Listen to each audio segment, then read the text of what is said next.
Halo guys, selamat datang di channel Tempat Film. Tempatnya film-film seru dan menarik yang bisa menghibur kalian dimanapun kalian berada. Di video ini, saya akan menceritakan alur film India yang berjudul Veer Zaara. Film ini dirilis pada tanggal 12 November 2004 dan disutradarai oleh Yash Chopra.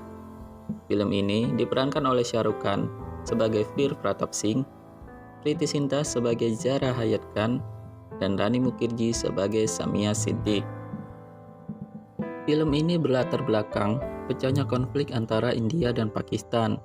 Film ini menceritakan tentang kisah cinta mengharukan dari seorang pilot Angkatan Udara India, pemimpin skuadron Veer Pratap Singh, dan seorang wanita Pakistan yang berasal dari sebuah keluarga politik kaya, asal Lahore, Zaara Hayat Khan, yang terpisah selama 22 tahun. Samia Siddique, seorang pengacara Pakistan yang menemukan Veer dalam penjara dan kemudian menyimak ceritanya, lalu berusaha untuk membebaskannya. Sebelum kalian lanjut nonton video ini, jangan lupa subscribe dan aktifkan tombol loncengnya, agar kalian tidak ketinggalan dengan alur cerita film menarik selanjutnya.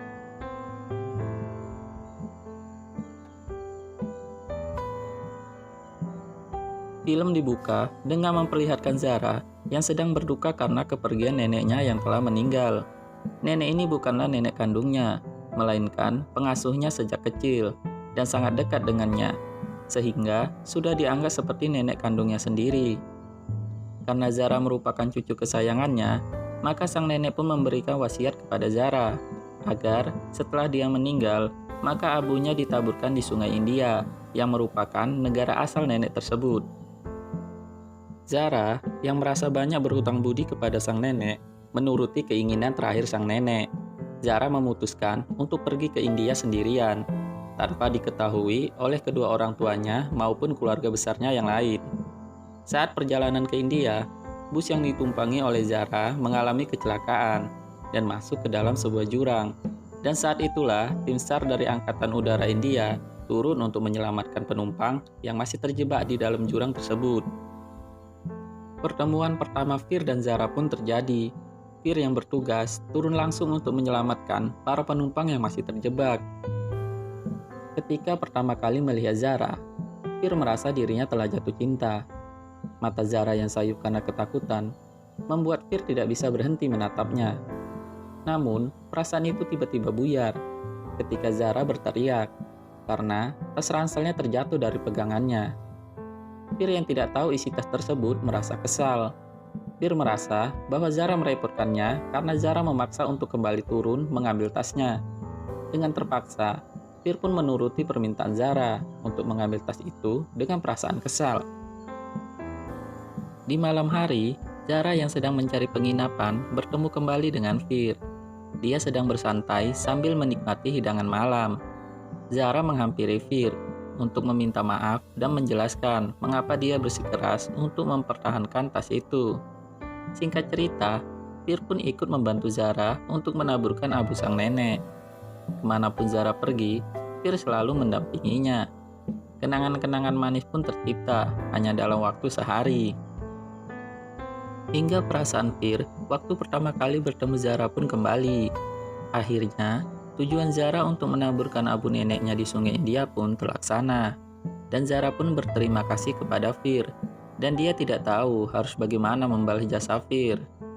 Veer pun meminta kepada Zaara agar bisa membalas kebaikannya itu. Ternyata, permintaan Veer cukup sederhana, yaitu Veer meminta 1 hari dari hidup Zaara untuk diisi dengan kenangan manis seperti yang dilakukan Zaara selama 1 hari ini.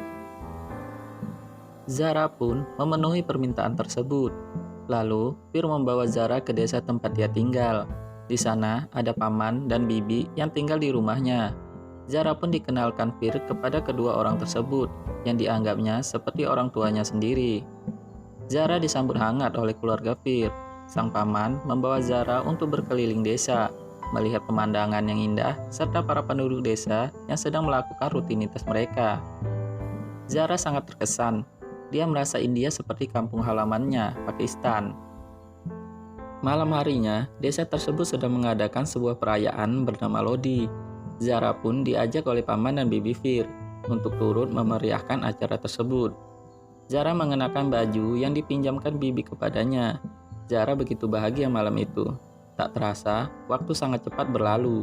Zara pun harus kembali ke Pakistan karena tugasnya untuk menaburkan abu sang nenek sudah selesai. Setelah berpamitan, Fir pun mengantarkan Zara ke stasiun kereta. Di sini terjadilah hal yang mengejutkan. Seorang pria gagah datang menghampiri Zara dan mengatakan bahwa dia adalah utusan ayah Zara. Dia adalah Raja Sherazi yang merupakan tunangan Zara. Dunia pun seakan runtuh menimpa tubuh dan hati Fir. Selama 2 hari berlalu dan Zara tidak pernah cerita kalau ia telah bertunangan. Mungkin jika Fir tahu lebih awal, dia tidak akan meminta sedetik pun dari hidup Zara. Kepedihan yang mendalam pun dia rasakan saat tahu gadis yang dia cintai ternyata telah terikat oleh lelaki lain. Namun, Fir tidak menyerah. Saat Raja sedang mengurus pembelian tiket, saat itu pula Fir memutuskan untuk menyatakan perasaannya sekaligus kekecewaannya kepada Zara. Setidaknya belum terlambat sebelum Zara kembali ke Pakistan. Zara tidak sanggup berkata apa-apa saat dia tahu orang yang menemaninya selama beberapa hari ini telah jatuh hati kepadanya. Sesampainya di Lahore, Zara masih terbayang dengan perkataan terakhir Fir. Dimanapun dan kapanpun kamu membutuhkan teman, ingatlah, masih ada seorang pria di seberang perbatasan yang akan rela memberikan hidupnya untukmu. Seketika, semua kenangan yang ia jalani bersama Fir kemarin, serta bayang-bayang wajah lelaki itu terlintas di benaknya. Tidak disangka, ternyata Zara pun jatuh hati kepada Fir. Sebelum hari pernikahan, Zara menjelaskan kepada ibunya, Maryam Hayat Khan, bahwa dia telah menaruh hati dan seluruh jiwanya untuk Fir seorang, sehingga membuat ibunya marah. Sementara itu, ayah Zara, Jahangir Hayat Khan, menjelaskan hubungan politik dengan Abdul Sherazi, yang merupakan ayah Raza, dan meminta kepada Zara untuk menjaga kehormatan keluarganya dan keluarga Abdul Sherazi. Sabo yang merupakan pelayan di rumah Zara menelpon Fir dan menjelaskan bahwa Zara juga menyukainya dan ingin menikah dengannya. Mendengar hal itu, Fir pun rela mengundurkan diri dari pekerjaannya dan datang menemui Zara dan membawanya ke India. Fir pun menyamar sebagai pelayan di sebuah masjid, di mana Zara dan keluarganya sedang berada di sana. Ketika Zara melihat Fir, tanpa sadar, Zara menghampiri Fir dan disaksikan seluruh orang, termasuk keluarganya yang berada di sana. Raza yang melihat kejadian tersebut merasa geram. Kejadian tersebut membuat terkejut seluruh keluarga mereka, hingga membuat ayah Zara jatuh sakit. Ibu Zara mencari keberadaan Fir, yang saat itu berada di kediaman Sabo. Ibu Zara memohon kepada Fir untuk merelakan Zara menikah dengan Raza. Dengan kebaikan hatinya, Fir menjelaskan bahwa dia tidak akan membawa Zara tanpa restu dari kedua orang tua Zara, dan Fir pun menyetujui permintaan ibu Zara. Ibu Zara pun sangat terkesan dengan sikap Fir dan mendoakan agar di kehidupan selanjutnya mereka dapat bersatu. Keesokan harinya, saat Fir akan kembali ke India, tiba-tiba dia ditangkap oleh polisi Pakistan. Fir dianggap sebagai mata-mata intelijen India dengan nama Raja Srator. Fir pun dipaksa menandatangani surat pernyataan bahwa memang dia merupakan mata-mata India yang berada di Pakistan. Kejadian itu merupakan politik yang dilakukan oleh Raja Sherazi dan membohongi publik atas kematian Fir karena kecelakaan bus. Hal ini dilakukan Raza karena dia tidak terima atas kejadian yang terjadi di masjid tempo hari. Dengan sangat terpaksa, Fir menandatangani surat pernyataan tersebut demi kebahagiaan Zara, sang pujaan hati, yang hari itu akan menikah dengan Raza.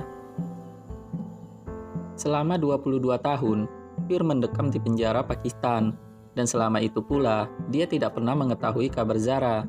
Sedangkan Zara sudah menganggap Fir meninggal dunia karena diberitakan bahwa bus yang ditumpangi Fir untuk kembali ke India mengalami kecelakaan maut dan seluruh penumpangnya pun meninggal dunia.